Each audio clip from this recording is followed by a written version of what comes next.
Baik Ibu, selamat siang. Perkenalkan saya Apoteker Anis yang hari ini bertugas di rumah sakit. Baiklah, kali ini saya akan menjelaskan mengenai kejang demam Ibu untuk pengetahuan lebih lanjut mengenai dan penanganan yang dapat Ibu lakukan. Kejang demam sendiri itu merupakan pembangkitan kejang yang disebabkan oleh peningkatan suhu tubuh yang dapat dilihat dari peningkatan rektal yang melebihi 38 derajat Celcius. Nah, proses ini biasanya disebabkan oleh proses ekstrakranium. Kejang demam sendiri Ibu merupakan salah satu penyakit yang banyak diderita oleh anak berusia 6 bulan hingga 5 tahun. Namun untuk anak bayi yang berusia di bawah 1 bulan, jika terjadi kejang yang disertai demam, maka dia tidak termasuk ke dalam kejang demam. Kemudian untuk anak yang di bawah 6 bulan dan di atas 5 tahun, kita juga perlu memperhatikan kemungkinan-kemungkinan lain yang dapat terjadi seperti adanya epilepsi ataupun infeksi SSP yang juga dapat meningkatkan suhu tubuh dan terjadinya kejang. Nah, untuk kejang demam sendiri itu terdiri dari dua kategori, yaitu ada kejang demam sederhana dan ada juga kejang demam kompleks yang tentunya memiliki perbedaan dari berbagai aspek. Yang pertama, kejang demam sederhana yang merupakan kejang demam yang terjadi dalam intensitas waktu yang jauh lebih singkat atau di bawah 15 menit. Nah, kejang demam ini juga biasanya tidak berulang dalam 24 jam, jadi hanya satu kali dalam satu hari. Kemudian juga terdiri atas kejang-kejang umum seperti kejang tonik dan juga kejang klonik, yang merupakan kejang yang paling banyak terjadi di populasi kejang demam, atau hampir 80% dari populasi kejang demam itu merupakan kejang demam sederhana. Selanjutnya ada kejang demam kompleks yang intensitas waktunya jauh lebih lama atau lebih dari 15 menit dan juga biasanya berulang dalam 24 jam atau lebih dari satu kali. Kejang ini biasanya terdiri atas kejang fortal dan juga kejang parsial ya, atau juga bisa terdiri dari kejang diawali oleh kejang parsial kemudian dilanjutkan oleh kejang-kejang umum seperti tonik dan juga klonik. Kejang ini biasanya jauh lebih sedikit populasinya dibanding kejang sederhana.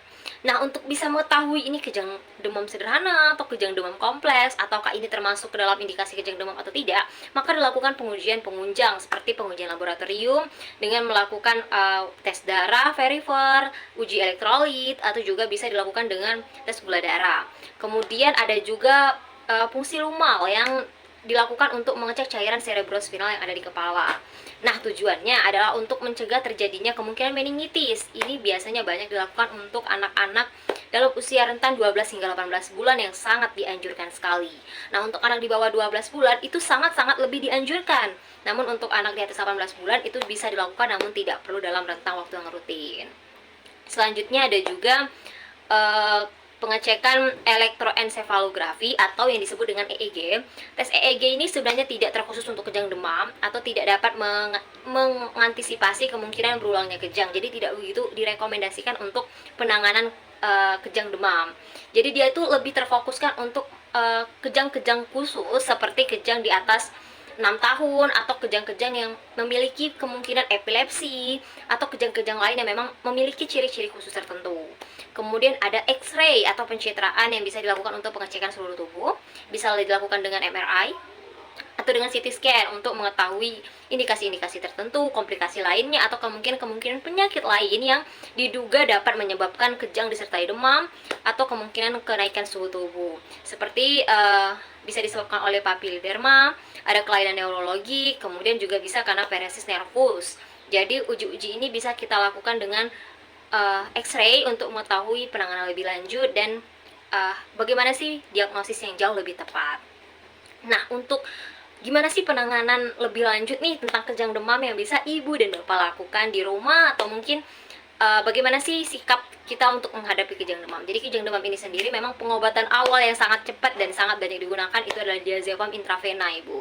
Nah, diazepam intravena ini biasanya dilakukan dengan penyuntikan dengan dosis 0,3 hingga 0,5 mg per kilogram berat badan yang dilakukan secara perlahan selama 3,5 menit dengan kecepatan 1 mg per kilogram berat badan, yang mana dosis maksimalnya sebanyak 20 mg per kilogram berat badan dalam satu hari penggunaan. Kemudian ada juga diazepam rektal. Nah, ini yang sangat praktis dan perlu ibu bapak pahami penggunaannya karena bisa digunakan di rumah ibu bapak untuk penanganan pertama anak-anak yang terjadi kejang demam, yang mana penggunaan diazepam rektal ini dengan dosis 0,5 hingga 0,75 untuk per kilogram berat badan atau 10 mg untuk anak-anak yang beratnya di atas 10 kg. Atau bisa diindikasikan dosis 0,5 itu bisa digunakan untuk anak di bawah 3 tahun, atau dosis 0,75 untuk anak di atas 3 tahun Ibu Bapak. Nah, kemudian ada juga konsulvan berupa phenytoin yang bisa digunakan untuk phenytoin intravena yang biasanya digunakan untuk mengurangi kejang atau pengulangan kejang, biasanya dengan dosis awal sebanyak 10 hingga 20 mg per kilogram berat badan dalam satu kali penggunaan, dengan kecepatan pengaliran intravena itu 1 mg per kilogram berat badan, yang mana dosis ini dapat dihentikan jika kejang berhenti dan digantikan dengan dosis kedua yang jauh lebih rendah, yaitu 4 hingga 8 mg per kilogram berat badan Ibu Bapak. Jadi dosisnya bisa diturunkan dan diganti dosis kedua yang diberikan 12 jam setelah dosis pertama tadi. Nah, perlu digarisbawahi Ibu Bapak dan dicatat bahwa pengobatan pertama yang dapat dilakukan adalah diazepam rektal. Diazepam ini bisa dilakukan di rumah oleh ibu dan bapak sebagai penanganan pertama terhadap anak. Kemudian jika memang pemberian diazepam rektal dosis pertama tidak dapat menghentikan kejang, maka diberikan diazepam dosis kedua, diazepam rektal dosis kedua dengan dosis yang sama.